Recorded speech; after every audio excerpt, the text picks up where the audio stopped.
রাকিব ভালো আছো? আলহামদুলিল্লাহ। রাকিব, তোমার দেশের বাড়ি কোথায়? আমার দেশের বাড়ি বরিশাল বাকেরগঞ্জ। বরিশাল বাকেরগঞ্জ। তুমি ড্রাইভিং শিখো কি কারণে? এই ড্রাইভিং শিখতেছি আস্তে আস্তে নিজের চাকরি বাকরি করবার জন্য। চাকরি বাকরি করবা। ড্রাইভিং শিখো, এটা কোথায়? এটা হচ্ছে নতুন বাজার STI school. Driving school, STI driving school.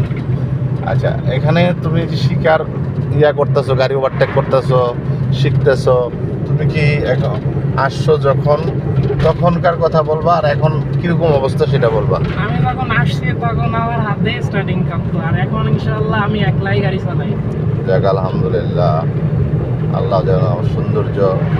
এটা কি আমাদেরকে ড্রাইভিং স্কুলের তোমার মনের কথা না ওনারা শেখানোর কথা? না, এটা আমার নিজের অভিজ্ঞতা এবং নিজে যতটুকু পারতেছি ততটুকুই বলছি।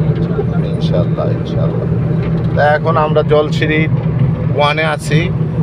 জলছিরি চত্বর যেটাকে বলে, বাংলাদেশের নতুন একটি প্রজেক্ট জলছিরি। আমরা অবশ্যই সুন্দর পরিবেশে, নিবারণ পরিবেশে গাড়ি চালানো শেখানোর চেষ্টা করি। জানি না আল্লাহ পাক রব্বুল আলামিন আমাদেরকে কতটুকু তৌফিক দান করে সেটা আমরা জানি না। আল্লাহ যেটা ভালো মনে করবে সেটাই। এই গাড়ি চালাচ্ছে।